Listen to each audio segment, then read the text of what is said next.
Breaking news చూస్తున్నారు. బంగ్లాదేశ్ భారత్ మధ్య వివాదం ముదురుతోంది. బంగ్లాదేశ్ క్రికెట్ బోర్డు సంచలన నిర్ణయం తీసుకుంది. T20 వరల్డ్ కప్ ఇండియాలో ఆడేదే లేదంటూ తెగేసి చెప్పింది. మీరు వింటోంది, నేను అంటోంది అక్షరాల నిజం. T20 వరల్డ్ కప్ భారత్లో ఆడవంటూ తెగేసి చెప్పింది బంగ్లాదేశ్. భారత్లో తమ దేశ ఆటగాళ్లకు భద్రత లేదు అని చెప్పుకొచ్చింది. భద్రత గురించి మీరే చెప్పాలి భారతదేశానికి. Come back to the subject again. World cup league మ్యాచ్లను శ్రీలంకకు తరలించాలంటూ డిమాండ్ చేస్తోంది బంగ్లాదేశ్. క్రికెటర్ ముస్తఫిజుర్ను ఐపీఎల్ నుంచి తప్పించడంపై కోప్పడుతోంది, ఆగ్రహం పడుతోంది, అలిగింది, బుంగమూతు కూడా పెట్టింది బంగ్లాదేశ్.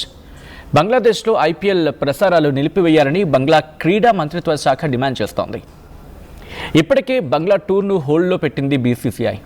బంగ్లాదేశ్లో నెలకొన్న ఉద్రిక్తతల వేళ బీసీసీఐ నిర్ణయం తీసుకుంది. ఇదే బంగ్లాదేశ్లో సమాధానం చెప్పాలి కదా. అక్కడ జరుగుతున్న మైనారిటీల దాడులకు సంబంధించి గళమెత్తితే, అక్కడ ఒక విద్యార్థి నాయకుడు చచ్చిపోతే, ఒక విద్యార్థి నాయకుడు చనిపోతే, మరణిస్తే ఏకంగా తాత్కాలిక ప్రభుత్వాధినేతగా, సోకాల్డ్ ప్రభుత్వాధినేతగా ఉన్న వ్యక్తి వెళ్ళి పరామర్శించిన సందర్భం ఉంది కదా. మరి ఆ దేశ మైనారిటీలు రోజుకొకరుగా అక్కడ చచ్చిపోతూ ఉంటే, వాళ్ళ ఇళ్లను తగలబెట్టేస్తూ ఉంటే, ఆ ఇళ్లను కూల్చేస్తూ ఉంటే, మౌనముని అవతారం ఎత్తిన ఆ దేశ అధ్యక్షుని ఏమనాలి? మరి ఆ తాత్కాలిక ప్రభుత్వాధినేతను ఏమనాలి? అలిగారా? బుంగమూతు కూడా పెట్టారా? భారత్లో భద్రత లేదా? ఎవరికి రా భద్రత లేనిది అనేది ప్రస్తుతం భారతే ప్రశ్నిస్తోంది.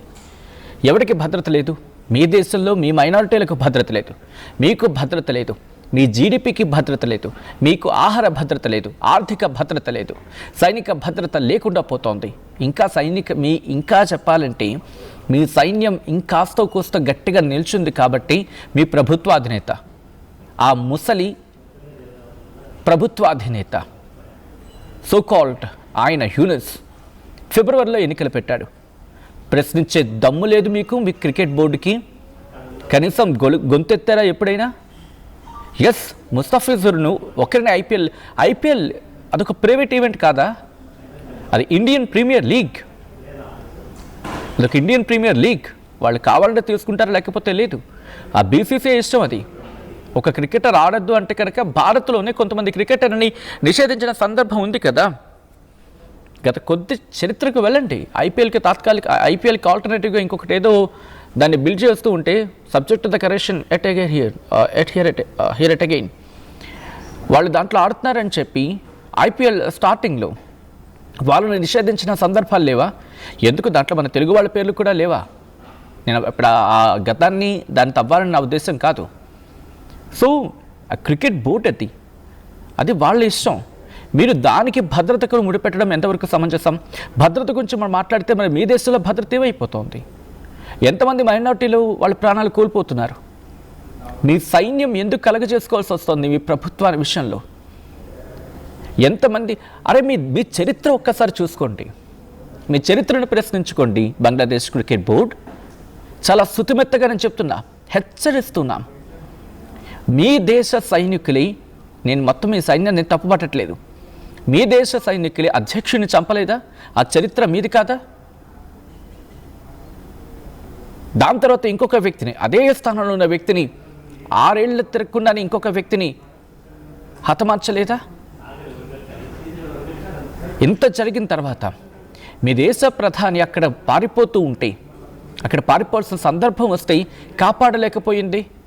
నేను సైన్యాన్ని తప్పబట్టడం లేదు, ఎందుకంటే ఏ దేశ సైన్యమైనా ఆ దేశం కోసం ప్రాణాలు అర్పించేందుకు సిద్ధంగా ఉంటారు. కానీ దట్ షోస్ అక్కడ ఉన్న ఇడియోక్రసీ, అక్కడ ప్రభుత్వంలో నెలకొన్న ఇడియోక్రసీ, ఆ తుంటరితనం, ఆ తెంపరితనం, ఇదన్నీ కారణం కాదా? బంగ్లాదేశ్ మర్చిపోయిందా? భద్రత గురించి ఇంకోసారి బంగ్లాదేశ్ మాట్లాడితే కనుక చెప్పు తెగల కొడతారు. ఇక్కడికి వచ్చి మాట్లాడితే అవును, భద్రత గురించి మీరు మాట్లాడేది ఏంటి? మాకు మీరు నీతులు చెప్పేదేంటి? ఈరోజు భారత్ అనేది కనుక లేకపోయి ఉంటే 1971, just go back and check your history. ఆ రోజు భద్రత భారత్ మీకు కల్పించింది.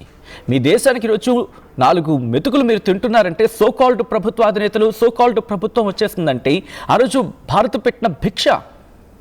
భారత సైనికులు దాదాపుగా 3,000 మంది వాళ్ళ ప్రాణాలతో వాళ్ళ రక్తంతో మీకు దేశాన్ని ఇస్తే మరిచిపోయిన విశ్వాసఘాతుకులు మీరే మాకు భద్రత గురించి చెప్పేది. And you're teaching lessons to India about security. Shame on you, really shame on you. History will remember this so called BCB, Bangladesh Cricket Board. Yes, there are concerns. You should answer for that. You must answer for that. మీరు మాట్లాడాల్సిన సందర్భం అది. మైనార్టీలు అక్కడ చచ్చిపోతున్నారంటే మాట్లాడలేకపోతున్నారు, ఇల్లు కూల్చేస్తున్నారంటే మాట్లాడలేకపోతున్నారు. ఒక విద్యార్థి నేత చచ్చిపోయారంటే మీ తాత్కాలిక ప్రభుత్వ అధినేతకు వెళ్ళాలనుకుంటుంది, పరామర్శించాలనుకుంటుంది. కానీ అదే మైనార్టీలు చచ్చిపోతే, అదే మైనార్టీలు అక్కడ ప్రాణాలు కోల్పోతూ ఉంటే వెళ్ళాడా? ఎప్పుడైతే ప్రపంచవ్యాప్తంగా నిరసన వినిపించిందో అప్పుడు అక్కడ ఉన్న ఒక మంత్రిని పంపించాడు. అది కూడా మంత్రి అంటే మీరు తాత్కాలిక ప్రభుత్వాధినేతగా ప్రభుత్వంలో ఉన్న ఒక విద్యా మంత్రి వెళ్ళి ఏదో నామకే వాస్తే. Don't teach us lessons about security. Don't dare to do that. And you don't have to say that. And you don't deserve to say that. And you don't have right to say that. Bangladesh, especially Bangladesh Cricket Board. ఇప్పటికీ మీ Bangladesh cricket బోర్డులో కొంతమంది players ఐపీఎల్లో ఆడి వాళ్ళ సత్తాను చాటుకొని I respect sports and we respect sports and sportsmen. But అక్కడ concerns ఉన్నాయి కాబట్టి వద్దని చెప్పడంలో సున్నితంగానే చెప్పారు కదా. మేము బంగ్లాదేశ్ క్రికెట్ బోర్డు బ్యాన్ చేస్తున్నాం, లైక్ బంగ్లాదేశ్తో మేము ఆడము, ఇలా ఏం రాలేదు కదా. ఇంకా చెప్పాలంటే మీరు కల్పించుకున్న ఆ ప్రతికూల వాతావరణాన్ని సానుకూలంగా మార్చే ప్రయత్నమే కదా. I have few questions to you, Bangladesh. You must answer for that. మీ విద్యార్థి నాయకుడిని చంపేసిన వ్యక్తిని పట్టుకున్నారా? కానీ నింద ఎవరి మీద మోపారు మీరు?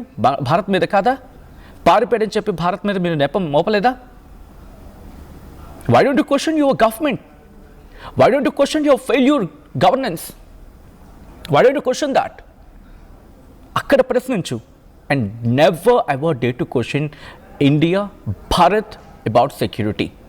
ఈరోజు మీరు బతుకు ఈడుస్తున్నారంటే కనుక భారత్ పెట్టిన భిక్ష, అది షేక్ హసీనా కావచ్చు, ఖలీదా జియా కావచ్చు.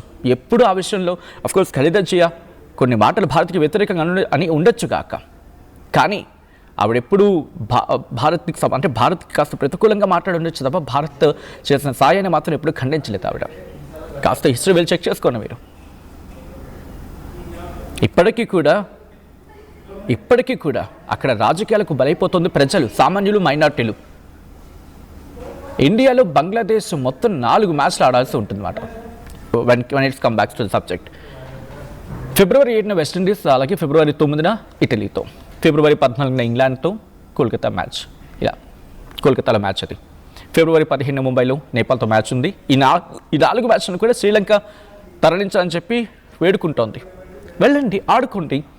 ఎందుకంటే ఇక్కడ మనం క్రికెట్ గురించి మాట్లాడుతుంటే మనం అని కోట్ చేస్తున్నాం. ఒక పిచ్ని, ఒక ఇంటర్నేషనల్ స్టాండర్డ్ పిచ్ని మేము రెడీ చేసి ఇక్కడ క్లైమేటిక్ కండిషన్స్లో ఆడగలిగితే కనుక it will be fine forever అనేది వినిపిస్తూ ఉంటుంది. సో అటువంటిది ఆ దేశ క్రీడా మంత్రిత్వ శాఖతో పాటు బంగ్లాదేశ్ క్రికెట్ ఫ్యాన్స్ కూడా కోరుకుంటున్నారంట, డిమాండ్ చేస్తున్నారంట. ముస్తఫిజుర్ను కేకేఆర్ రిలీజ్ చేసిన వెంటనే భారత్ వేదికగా జరగబోయే T20 వరల్డ్ కప్ మ్యాచ్లను శ్రీలంకకు మార్చాలని BCB అంటే బంగ్లాదేశ్ క్రికెట్ బోర్డును ఆదేశించింది బంగ్లాదేశ్ క్రీడా మంత్రిత్వ శాఖ. వేలలో ముస్తఫిజుర్ తన బేస్ ప్రైస్ 2 కోట్లు, కానీ 9 కోట్లు కొనుగోలు చేసిన night riders BCCI order pass చేసింది. ఆ తర్వాత ముస్తఫిజుర్ను తొలగించింది KKR. సో ఇక్కడ మీరే అనుకుంటున్నారు అనేది కమెంట్ చేసే ప్రయత్నం చేయండి. అండ్ సెక్యూరిటీ గురించి బంగ్లాదేశ్ మనకు చెప్పడం, షేమ్ ఆన్ యూ బంగ్లాదేశ్. ఒక్కసారి go and check your history. ఈ కథను మిమ్మల్ని కాస్త కలవరపరచచ్చు.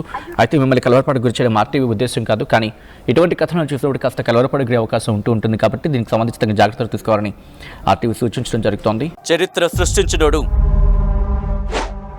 ఇప్పుడు ఆ చరిత్రని తిరగరాయబోతున్నాడు. అబద్ధాల గోడల్ని బద్దలు కొట్టి నిజాలను రాగా మీ ముందుంచబోతున్నాడు.